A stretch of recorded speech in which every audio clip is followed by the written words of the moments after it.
Pemirsa, kita awali Sindo Malam pada hari ini. Kebakaran hebat melanda kantor Bupati Bulungan, Kalimantan Utara pada Rabu malam. Sejumlah ruang ludes dilalap si jago merah. Pemadam, tolong turun dulu ke kantor Bupati. Ini kantor Bupati terbakar nih. Kobaran api yang membakar gedung kantor Bupati Bulungan, Kalimantan Utara terjadi Rabu malam waktu Indonesia Tengah. Api dengan cepat membesar hingga membuat panik warga di sekitar lokasi kejadian. Tiupan angin yang sangat kencang membuat kobaran api semakin membesar dan meludeskan sejumlah ruangan termasuk ruang utama Bupati Bulungan. Kalau awal saya kan kebetulan lewat ya, pas lewat itu ada api, saya lihat di bagian atas di depan bangunan ini. Makanya saya singgah untuk lihat, ternyata kan apinya besar, membakar bagian atap bangunan utama. Penyebab utama kebakaran diduga akibat korsleting listrik di salah satu ruangan gedung. Meski tidak ada korban jiwa, namun akibat peristiwa ini sejumlah fasilitas di kantor Bupati hangus terbakar.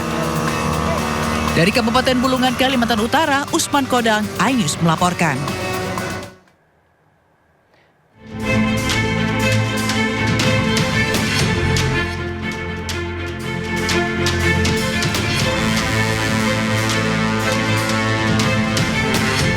Sebuah motor terbakar tiba-tiba saat hendak mengisi BBM di SPBU Cikabon, Parung Panjang, Kabupaten Bogor. Api membesar dengan cepat dan menghanguskan motor hingga sempat membuat kepanikan. Sejumlah petugas SPBU berupaya memadamkan api dengan apar agar kebakaran tidak meluas. Diduga pemicu kebakaran akibat korsleting di bagian mesin. Saya tahunya api posisi sudah membakar kendaraan di depan. Nah, si korban ini panik, motor dijatuhkan, makanya api besar. Saya langsung ngambil apar, Pak. Saya padamkan.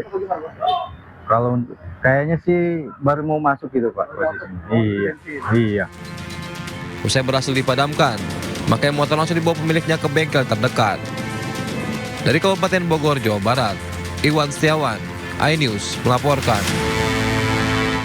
Pemirsa, kecelakaan beruntun melibatkan bus taditur, truk box, dan truk tangki terjadi di ruas jalan tol Cikopo, Palimanan.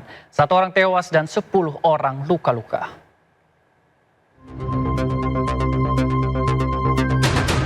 Bus POEJ 78 Trans ringsek di bagian depan sebelah kiri kendaraannya setelah menabrak truk box di jalur tol Cipali kilometer 89, tepatnya di wilayah Subang, Jawa Barat. Bus mengangkut rombongan studi tur melaju dari arah Cirebon menuju Jakarta. Setiba di lokasi kejadian, bus berada di jalur 2, sementara itu truk box di jalur 1 dan truk Pertamina berada di jalur 3. Kecelakaan terjadi pada hari Selasa pukul 1 dini hari. Truk box yang tiba-tiba saja oleng masuk ke jalur 2. Tentu saja supir bus yang mengangkut rombongan studi tur pelajar SMP 2 Brangsong kelas 9 Kendal Semarang yang berada di jalur 2 kaget sehingga banting setir lalu menabrak truk tangki yang berada di jalur 3. Ketiga kendaraan berhenti di lajur 1 dan bahu jalan dengan kondisi rusak.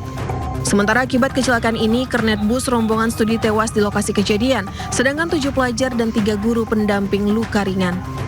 Kemudian mobil box itu masuk ke jalur 2, kemudian bisnya mau menghindar masuk ke jalur 1, ternyata sudah tidak nyampe, akhirnya terjadi tabrakan. Berarti untuk bis adalah di samping kiri, sehingga terjadilah tabrakan dengan bis nabrak boxnya mungkin nabrak tangki. Berarti kecelakaan beruntun. Bus yang berangkat berbarengan dalam rombongan terdapat 5 bus. 4 bus beserta murid dan guru pendamping yang selamat melanjutkan perjalanan ke Jakarta. Sementara yang alami luka-luka masih dalam perawatan di Rumah Sakit Abdul Rajak Purwakarta dan jenazah. Bangkai bus dibawa ke tempat penyimpanan bus di kilometer 92 wilayah Kalijati, Subang. Sedangkan kasus kecelakaan ini ditangani unit Laka Lantas Polres Subang. Korban luka masih di IGD dan korban tewas di kamar jenazah Rumah Sakit Abdul Rajak Purwakarta dengan identitas kernet bus bernama Daniel warga Semarang. Ribuan pengemudi ojek online se-Jawa Timur kembali menggelar aksi unjuk rasa di Surabaya, Jawa Timur. Masa menuntut agar Undang-Undang Transportasi Online segera diterbitkan.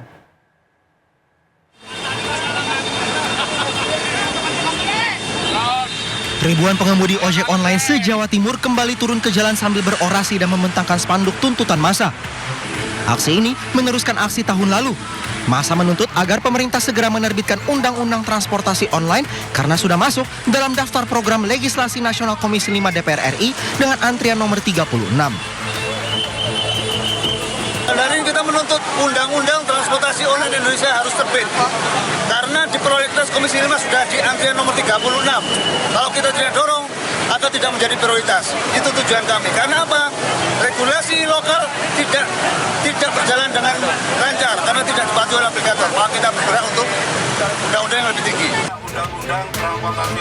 Massa mendesak agar tuntutan regulasi segera disahkan dan mendesak pemerintah Jawa Timur memberikan rekomendasi agar perwakilan ojek online mendapat tempat untuk ikut merumuskan regulasi nasional.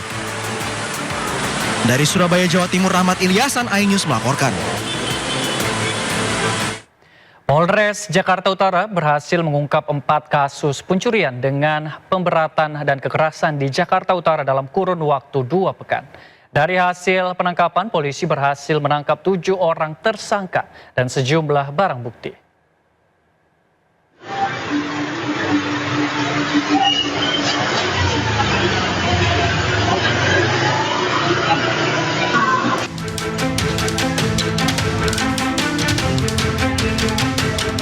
Viral, kasus pencurian dengan cara mematahkan stang sepeda motor milik warga yang terparkir di depan rumahnya di Kebun Bawang Tanjung Priuk, Jakarta Utara berhasil diungkap polisi.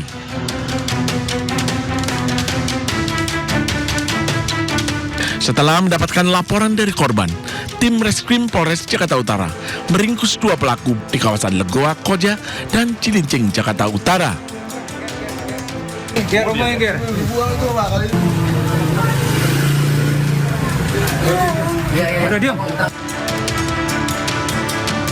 Namun, saat diminta menunjukkan penada hasil curiannya, pelaku melarikan diri, sehingga polisi memberi tindakan tegas dan terukur di kaki para pelaku.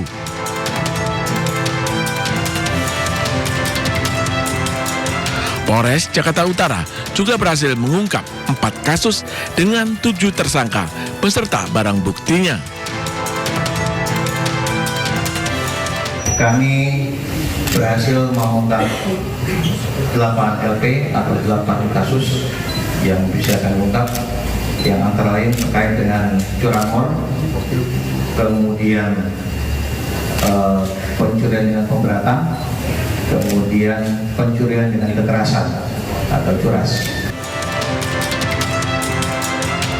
Kini ke-7 pelaku terancam hukuman 7 tahun penjara hingga 9 tahun penjara. Dari Jakarta, Sofyan Firdaus, iNews melaporkan. Pemirsa, gagal beraksi hingga menjatuhkan sepeda motor incaran, komplotan pelaku curanmor beratribut ojek online kabur dikejar warga. Modus pelaku berpura-pura membeli voucher di konter pulsa.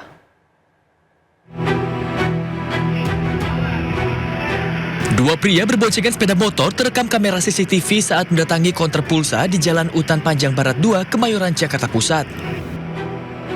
Pria berjaket coklat mendekati etalase konter dengan maksud menukar voucher yang telah dibelinya. Sementara rekannya berjaket ojol tetap menunggu di atas sepeda motor. Rupanya, aksi menukar voucher pulsa hanya akal-akalan pelaku untuk mencuri sepeda motor yang terparkir di depan konter dengan kunci yang masih menempel di kendaraan. Namun upaya pencurian diketahui penjaga konter yang sontak berteriak meminta pertolongan. Panik dengan teriakan korban, pelaku langsung kabur usai menjatuhkan sepeda motor incarannya.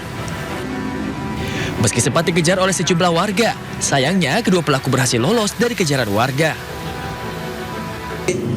Sudah berapa lama dia datang lagi sama temannya nih motor, mepet motor tuh dijajarin. Nah dia pura-pura nukar voucher, salah beli. Motor ditukar dan teman yang di motor ngambil tuh kunci yang ketinggalan. Baru eksekusi kebetulan kelihatan sama ponakan di dalam teriakin. Motornya nggak sempat dijatuh. Aksi pencurian di kawasan tersebut bukanlah kali pertama terjadi. Warga mengaku di daerahnya rawan akan aksi curanmor. Para pelaku bahkan kerap membawa senjata api untuk menakuti warga. Dari Jakarta, Radisa Jaya, iNews melaporkan.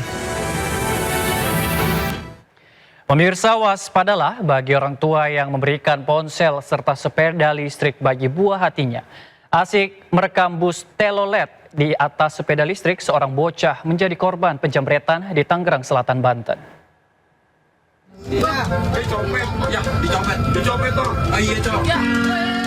Asyik merekam bus telolet yang melintas, seorang bocah malah jadi korban jambret ponsel di Jalan Pahlawan Rempoa, Tangerang Selatan, Banten. Pelaku yang mengenakan helm ojol tiba-tiba merampas ponsel korban yang tengah digunakan. Panik ponselnya dirampas, korban sempat mengejar pelaku namun sia-sia. Sementara sejumlah penumpang bus yang melihat kejadian ini hanya bisa berteriak serta menyalakan klakson untuk mengundang perhatian warga. Usai kejadian, bersama orang tuanya korban melapor ke polisi. Ada satu unit handphone merek Oppo, dan di dalam satu handphone ada voucher game sebesar 500.000. Polisi mengingatkan dan meminta orang tua untuk selalu mengawasi anaknya dengan tidak menggunakan ponsel serta menggunakan sepeda listrik di jalan raya. Saat ini polisi juga masih mengejar pelaku. Dari Tangerang Selatan, Banten, Nunung Purnomo, iNews melaporkan. Sementara itu, pemirsa, aksi begal dan kejahatan jalanan di Jakarta semakin meresahkan warga. Polda Metro Jaya akhirnya turun tangan dengan membentuk tim pemburu begal bersiaga 24 jam. Ini tolong dong yang melihat becek berwarna putih gitu ya, ini terjadi pembegalan nih motornya. Maraknya aksi begal di ibu kota menjadi perhatian khusus Polda Metro Jaya. Dalam sejumlah kasus, pelaku tidak hanya merampas harta korban namun juga nekat melukai hingga membuat nyawa orang tak berdosa melayang. Sejumlah wilayah Jakarta kini hampir merata menjadi rawan kejahatan begal, mulai dari Jakarta Pusat di kawasan Jenderal Ahmad Yani hingga Jalan Perintis. Begitu juga di Jakarta Selatan, data kepolisian mencatat wilayah Kebayoran Baru, Gandaria tak luput dari intayan perampok nekat.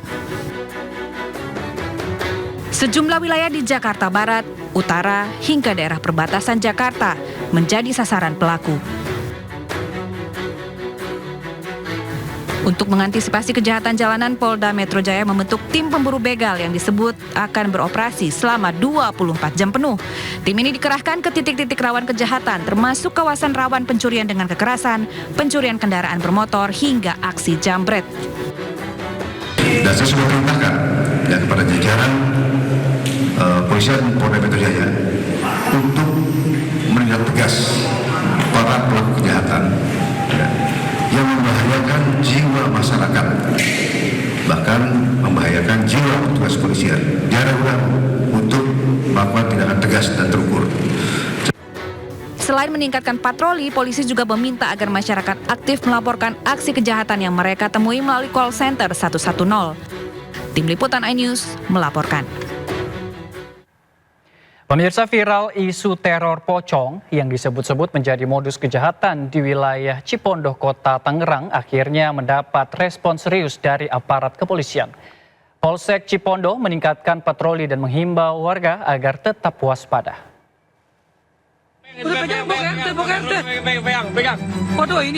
Warga Cipondoh, Kota Tangerang dibuat resah dengan teror pocong gadungan. Dalam video yang viral disebutkan pocong gadungan membuat teror dengan menakut-nakuti warga hingga warga tersebut kabur dari rumahnya. Saat itulah pocong gadungan merampok dan mencuri barang-barang berharga dalam rumah. Merespons viralnya informasi tersebut, aparat kepolisian dari Polsek Cipondoh, Polres Metro Tangerang Kota langsung meningkatkan patroli kewilayahan, khususnya pada jam-jam rawan malam hari. Gini, kalau untuk di Cipondoh sampai saat ini belum ada laporan terkait masalah yang ramai, masalah pocong. Tapi walaupun itu kita ke depan tetap akan pantau wilayah, tetap patroli untuk meminimalisir kejadian-kejadian yang nggak kita inginkan. Gitu. Himbauan buat masyarakat Cipondoh dan Kota Tangerang apa sih, Pak? Intinya ya kita menghimbau untuk warga tetap hati-hati, jaga keselamatan masing-masing. Ya namanya terkait keamanan itu tanggung jawab kita bersama. Pihak kepolisian juga mengimbau masyarakat agar tetap tenang, tidak mudah percaya dengan informasi yang belum terverifikasi, serta segera melaporkan jika menemukan hal-hal mencurigakan di lingkungan masing-masing. Dari Tangerang, Banten, Sukron, iNews melaporkan.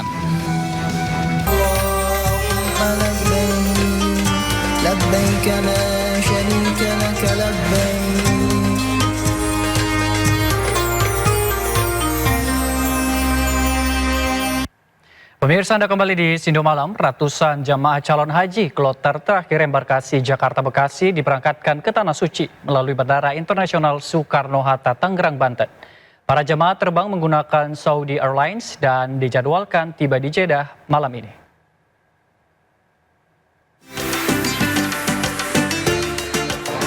Ratusan jemaah calon haji kloter terakhir embarkasi Jakarta Bekasi tiba di Terminal Haji dan Umroh Bandara Soekarno-Hatta Kamis siang.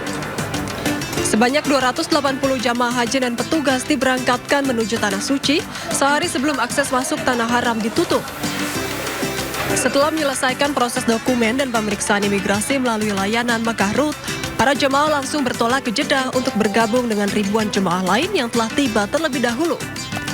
Untuk memberikan kenyamanan bagi para jemaah, pihak bandara menyiapkan berbagai fasilitas, mulai dari ruang tunggu, petugas pendamping hingga layanan kursi roda. Ada plusnya. Ada plusnya itu tenaga masih full, kita wajib haji dulu.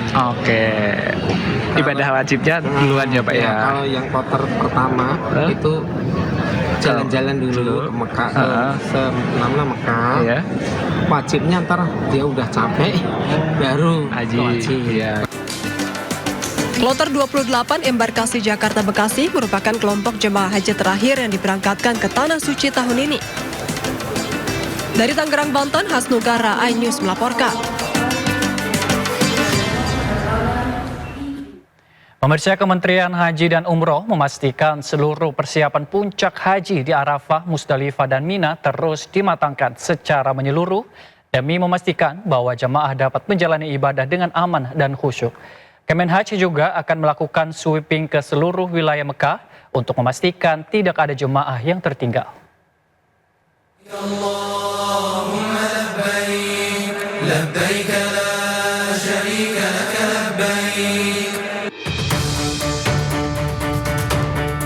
Jelang puncak haji di Arafah, Musdalifah, dan Mina, Kementerian Haji dan Umroh akan melakukan sweeping ke seluruh wilayah Mekah untuk memastikan tidak ada jemaah yang tertinggal.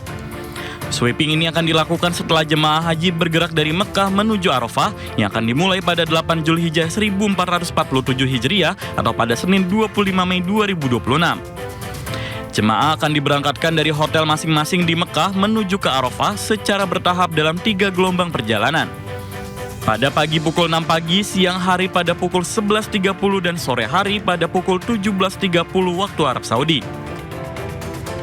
Juru bicara Kementerian Haji dan Umroh RI, Maria Assegaf, mengungkapkan seluruh persiapan puncak haji di Arafah, Musdalifah, dan Mina terus dimatangkan secara menyeluruh demi memastikan bahwa jemaah dapat menjalani ibadah dengan aman dan khusyuk.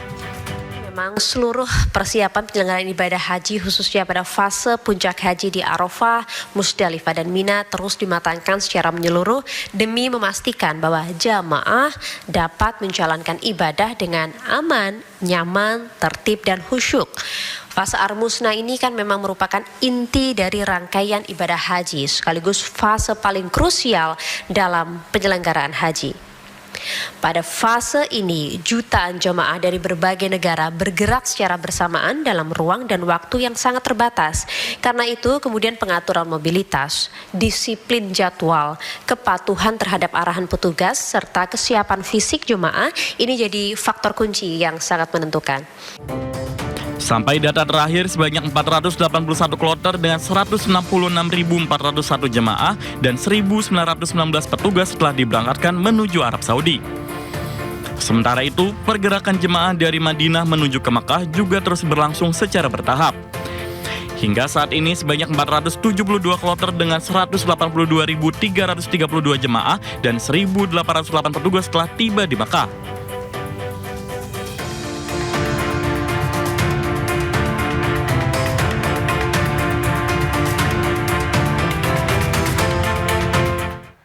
Layanan bus sholawat yang selama ini menghantar jemaah haji Indonesia dari hotel ke Masjidil Haram akan diberhentikan sementara.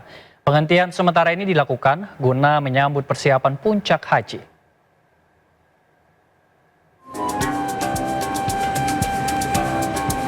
Mulai Jumat 5 Zulhijjah atau 22 Mei pukul 18 waktu Arab Saudi, transportasi utama jemaah haji menuju Masjidil Haram yakni bus sholawat diberhentikan untuk sementara waktu. Penghentian sementara ini dilakukan guna menyambut persiapan puncak haji di Arafah, Musdalifah, dan Mina atau Ar-Muzna. Kepala Bidang Transportasi Petugas Penyelenggara Ibadah Haji PPIH Arab Saudi, Syarif Rahman, mengimbau para jemaah untuk menyesuaikan aktivitas ibadah mereka dengan kebijakan ini. Kami menghimbau kepada seluruh jemaah haji Indonesia untuk beraktivitas ibadah di musola hotel masing-masing atau masjid terdekat dengan hotel. Karena hari itu pun tanggal 5 Zulhijjah itu bertepatan dengan hari Jumat. Jadi sebaiknya jemaah untuk tidak memaksakan diri sholat di Masjidil Haram, tapi lebih banyak sholat di masjid atau musola hotel masing-masing. Layanan bus sholawat baru akan kembali beroperasi normal setelah fase Ar-Muzna, tepatnya pada 14 Zulhijjah mulai pukul 1 waktu Arab Saudi. Bagi jemaah gelombang pertama, khususnya kloter-kloter awal yang akan segera kembali ke tanah air setelah fase Ar-Muzna, PPIH memastikan layanan bus sholawat siap memfasilitasi kebutuhan ibadah mereka.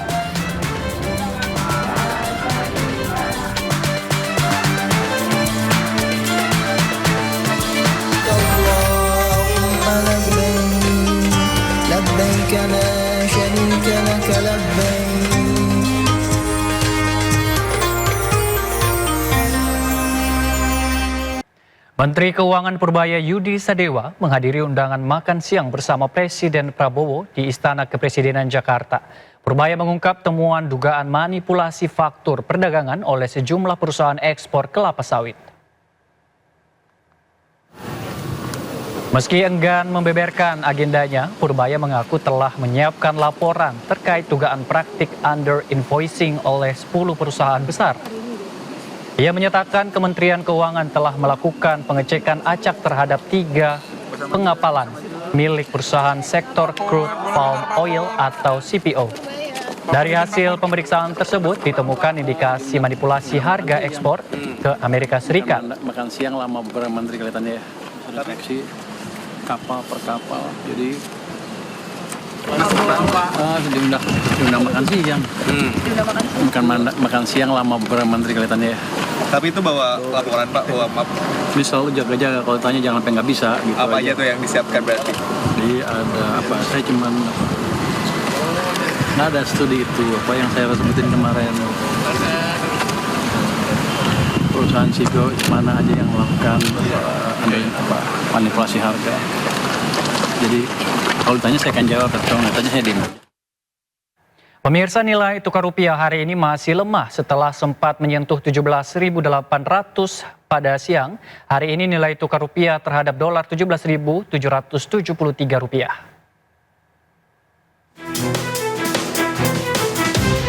Tukar pada posisi jual Bank Indonesia, nilai tukar dolar terhadap rupiah belum juga turun dari 17.000 rupiah. Selama sepekan nilai tukar rata-rata masih di kisaran 17.000 rupiah. Pemerintah menargetkan nilai tukar rupiah tahun ini dipatok ke 16.800 hingga 17.500 rupiah.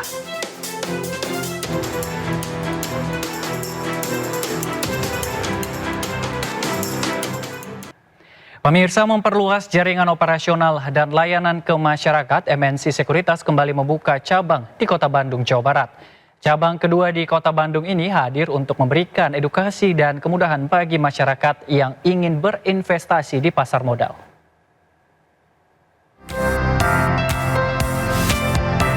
Berlokasi di pusat ekonomi kawasan Dago, MNC Sekuritas meresmikan point of sale sekaligus kantor cabang keduanya di Kota Bandung, Jawa Barat. Kehadiran cabang baru ini untuk memperluas literasi dan akses investasi di pasar modal kepada masyarakat Jawa Barat khususnya di Kota Bandung. Sebagai salah satu provinsi dengan populasi terbanyak di Indonesia, Jawa Barat menjadi salah satu wilayah dengan jumlah investor tertinggi di Indonesia. Hadirnya MNC Sekuritas Cabang Dago diharapkan bisa mendekatkan investor pasar modal di wilayah Jawa Barat, khususnya di Kota Bandung, untuk lebih mengenal produk-produk investasi seperti saham, reksadana, dan juga obligasi. Dan ini adalah cabang atau point of sales kita yang ke-185, dan untuk tahun 2026 ini adalah point of sales yang keempat yang kita resmikan. Cabang kedua MNC Sekuritas ini dirancang sebagai ruang fleksibel dan nyaman untuk diskusi investasi dan membangun komunitas investor. Kehadiran cabang di kawasan Dago kami harapkan bisa menjadi tempat yang lebih fleksibel dan nyaman bagi masyarakat untuk berdiskusi soal investasi, belajar pasar modal, hingga membangun komunitas investor. Ini menjadi istilahnya fondasi ya untuk kebangkitan perekonomian dan pasar kita kan gitu. Insya Allah kolaborasi bersama akan kita bangun bersama juga. Kehadiran MNC Sekuritas di Kota Bandung, Jawa Barat diharapkan dapat mendorong redistribusi aset, perluasan lapangan usaha, hingga substitusi impor melalui interaksi bisnis yang lebih mendunia. Dari Bandung, Jawa Barat, Ervan David, iNews melaporkan. Pemirsa, rombongan pasukan merah Tariu Borneo Bangkule Rajakang TBBR dari suku Dayak Kanayatan Barat datangi kediaman Presiden ke-7 Republik Indonesia Joko Widodo.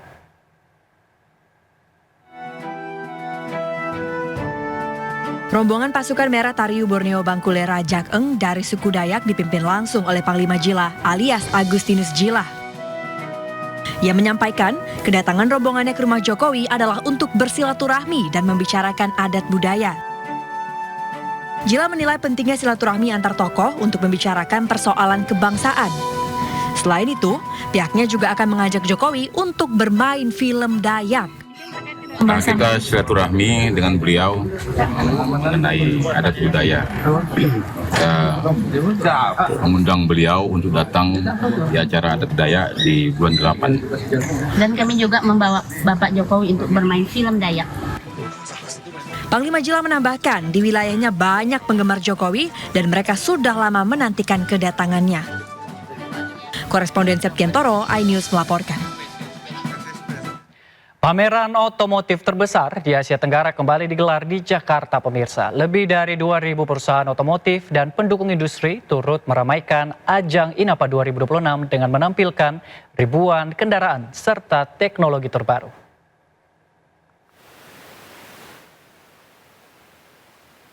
Pameran Indonesia International Auto Parts, Accessories and Equipment Exhibition atau INAPA 2026 kembali digelar di G-Expo Kemayoran, Jakarta sampai Sabtu mendatang. Ajang yang dikenal sebagai barometer industri otomotif ASEAN ini dihadiri 1.402 eksibitor dari 26 negara. Sementara pengunjung dari 76 negara turut meramaikan pameran otomotif terbesar di kawasan Asia Tenggara tersebut. Industri otomotif nasional kini tidak hanya berfokus pada kendaraan pribadi, namun mulai bergerak ke pengembangan transportasi publik, logistik, dan ekosistem mobilitas masa depan.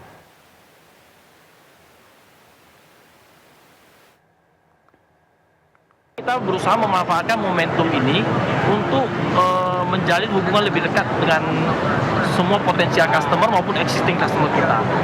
Dan di sisi lain kita juga ingin membuktikan di ajang internasional seperti ini bahwasanya produk Indonesia itu juga bisa go internasional dan bisa bersaing dengan semuanya. Terima kasih pemirsa, Anda masih bersama kami di Sindo Malam. Marinir Amerika Serikat mencegat kapal tanker Iran di Teluk Oman karena dinilai melanggar blokade. Pasukan Amerika menyebut ke atas kapal dan melakukan penggeledahan. Rekaman Pusat Komando Amerika Serikat menunjukkan sebuah helikopter militer terbang di atas kapal. Pasukan Marinir Amerika kemudian menyerbu dan menggeledah kapal tanker, serta memberi instruksi kepada awak kapal untuk putar haluan. Amerika terus meningkatkan patroli di perairan Oman, termasuk mencegat dan mengalihkan kapal komersial yang diduga melanggar blokade. Amerika dan sekutunya memantau kapal-kapal yang dicurigai membawa minyak Iran.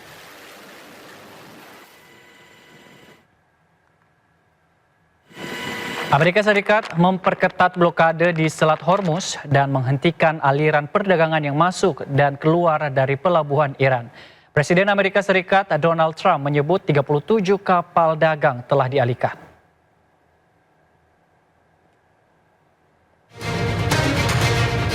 Presiden Amerika Serikat Donald Trump menyatakan militer Amerika Serikat telah mengalihkan 37 kapal komersial menuju Iran. Hal ini dilakukan dalam upaya menegakkan blokade terhadap pelayanan menuju dan dari pelabuhan Iran melalui Selat Hormuz. Amerika Serikat tetap mempertahankan blokade terhadap kapal-kapal yang berlayar menuju atau keluar pelabuhan Iran melalui jalur strategis tersebut. Gangguan aktivitas pelayaran di Selat Hormuz menimbulkan kekhawatiran terhadap pasokan minyak, bahan bakar, dan gas global.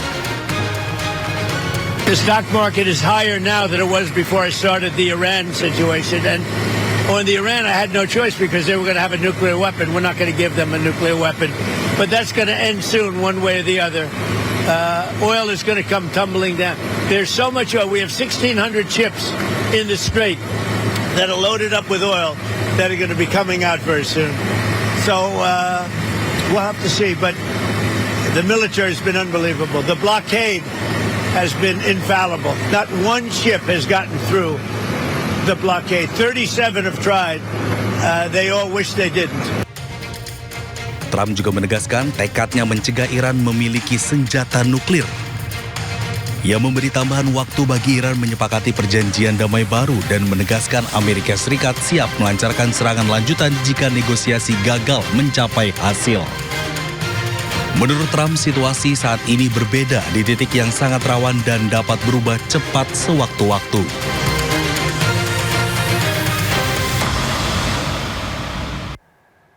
Sementara itu pemirsa, Iran mengeluarkan video serangan ke kapal tanker di Selat Hormuz. Iran beralasan kapal tanker tersebut memaksa untuk lewati Selat Hormuz tanpa membayar tarif yang ditetapkan.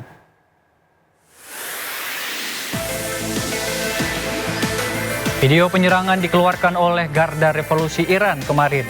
Kapal tanker yang belum diketahui pemiliknya ini menjadi target serangan drone bunuh diri Iran. Militer Iran beralasan penyerangan terpaksa dilakukan karena kapal tanker mencoba melintas secara ilegal tanpa bayar tarif ganti rugi perang yang telah ditetapkan.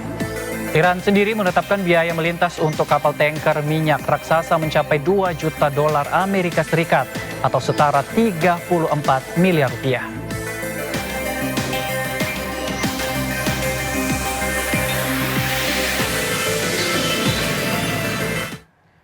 Puluhan kapal dan tanker minyak masih terdampar di Teluk Oman akibat blokade di Selat Hormuz.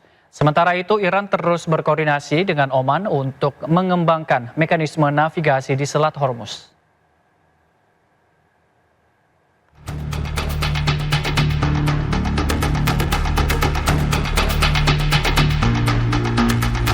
Puluhan kapal dan tanker minyak masih terdampar di lepas pantai dekat kota Hasab, Oman. Kondisi ini menyusul blokade regional dan kebuntuan negosiasi Amerika Serikat dengan Iran. Sementara itu, juru bicara Kementerian Luar Negeri Iran, Esmail Bagai, menyebut pihaknya terus berkoordinasi dengan Kesultanan Oman dan pihak-pihak terkait untuk mengembangkan mekanisme navigasi di Selat Hormuz. Iran juga sedang menyusun kerangka hukum baru yang mengatur pengelolaan Selat Hormuz. Sementara itu, Amerika Serikat telah menunda serangan militer terhadap Iran. Adapun Iran mengancam akan mengubah Teluk Oman di dekat Selat Hormuz menjadi kuburan bagi kapal-kapal Amerika jika blokade laut oleh Amerika tidak diakhiri.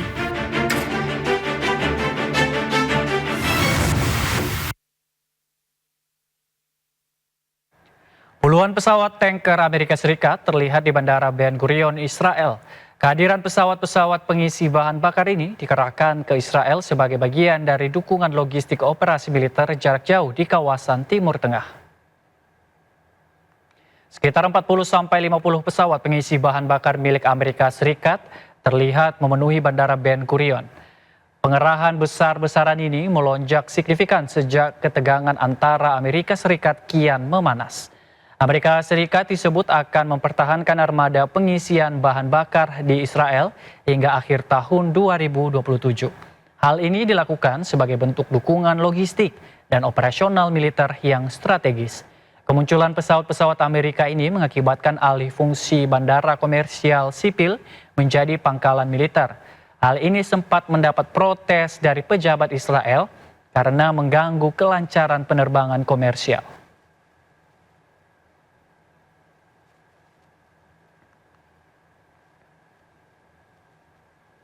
Warga Teheran beramai-ramai belajar cara menggunakan senapan serbu dan senapan mesin. Hal ini dilakukan untuk mengantisipasi jika harus membela negara dari serangan Israel dan Amerika Serikat.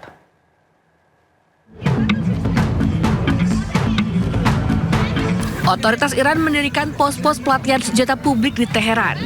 Warga diajari cara dasar menggunakan senapan serbu dan senapan mesin di tengah konflik yang terus memanas dengan Amerika Serikat dan Israel.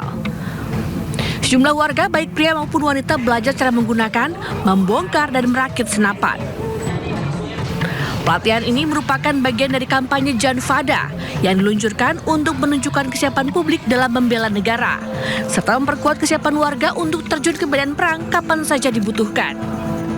وظیفه است که آمادگی خودمون رو نسبت به اون چیزی که داریم دوباره ارائه بدیم. ما تا پای جان وایستادیم تا حتی اینی که رهبر بگه همین الان حرکت کنید ما لحظه‌ای درنگ نمی‌کنیم. الان وضعیتمون جنگه دیگه. من احساس کردم حالا که دارن یاد میدن آموزش‌ها رو بهتره بدونیم. حالا حرفه‌ای نیست ولی در حد اینکه حداقل بدونیم چجوری کار میکنه برامون مفیده. Pelatihan penggunaan senjata digelar oleh Korps Garda Revolusi Iran atau IRGC di berbagai wilayah di Teheran. Sesi pelatihan berlangsung selama 2 minggu, terbuka bagi warga sipil dari berbagai latar belakang dan profesi. Iran siap apabila harus berperang maupun bernegosiasi dengan Amerika Serikat. Iran telah memperoleh banyak pengalaman militer selama konflik terakhir dengan Amerika Serikat dan Israel.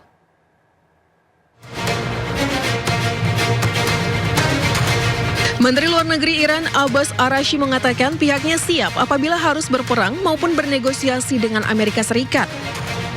Ia menekankan misi yang diberikan negara kepada Kementerian Luar Negeri Iran adalah satu dan tak terpisahkan dengan yang lainnya. Araghchi mengatakan bila negaranya mengharuskannya melakukan negosiasi dengan AS, maka pihaknya segera mempersiapkannya. ما مأموریت خودمون رو جدای از مأموریت دیگران نمی‌دانیم. هر جا لازم باشه بجنگیم میجنگیم، هر جا لازم باشه مذاکره کنیم مذاکره میکنیم. مأموریتی هست که نظام به هر یک از ما داده، ما هم مأموریتمون در این مسیر هست. کاملا هم در هماهنگی با مجموعه نظام، مجموعه اهداف نظام. اگر لازم باشه منافع نظام اقتضا بکنه که در میدان دیپلماسی، در میدان گفتگو، در میدان مذاکره حاضر بشیم، حاضر خواهیم شد با قوت، به همون قوتی که نیروهای مسلح در عرصه دفاع از کشور حاضر میشن. Sebelumnya Araghchi memperingatkan Amerika Serikat bahwa Teheran akan memberikan respon yang lebih mengejutkan jika perang kembali pecah. Araghchi mengatakan Iran telah memperoleh banyak pengalaman militer selama konflik terakhir dengan AS dan Israel.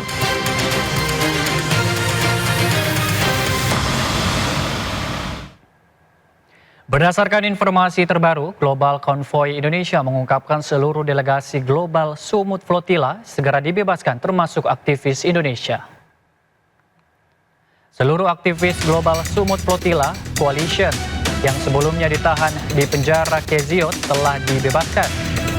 Hal ini disampaikan GPCI berdasarkan informasi dari tim hukum adalah dan sumber diplomatik internasional. Saat ini para aktivis dan 9 delegasi Indonesia yang turut ditahan Israel akan segera dipulangkan dari Israel. GPCI menyampaikan tim hukum adalah akan terus melakukan pemantauan ketat untuk memastikan seluruh aktivis termasuk WNI dapat keluar dengan aman.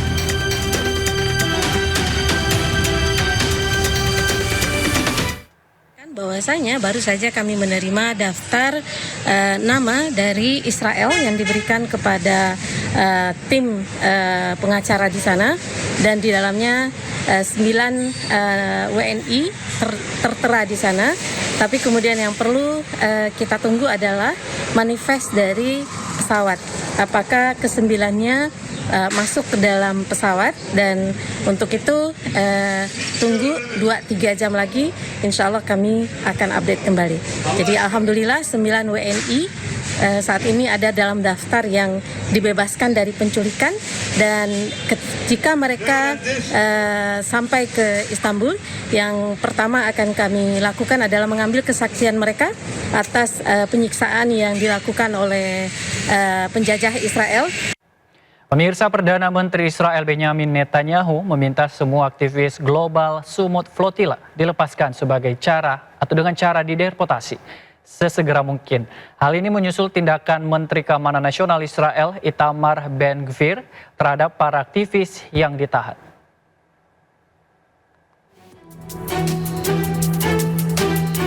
Sejumlah aktivis mengalami kekerasan fisik, psikologis hingga perlakuan tidak manusiawi pasca diculik oleh pasukan Zionis Israel. Kehadiran Menteri Keamanan Nasional Israel Itamar Ben-Gvir di Pelabuhan Asdod memicu kemarahan dan respon negatif dari Perdana Menteri Israel Benjamin Netanyahu. Terbaru, Perdana Menteri Israel Benjamin Netanyahu dalam unggahan di X meminta semua aktivis global Sumut Flotilla dilepaskan dengan cara dideportasi sesegera mungkin.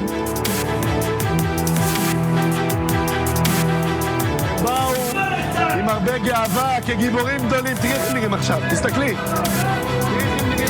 Kebijakan penahanan aktivis kemanusiaan Gaza oleh otoritas Israel memicu gelombang kecaman internasional yang meluas. Aksi tak manusiawi terhadap para relawan global Sumut Flotilla tidak hanya memantik kemarahan dunia, tetapi juga memperlebar keretakan politik di dalam internal pemerintahan Israel.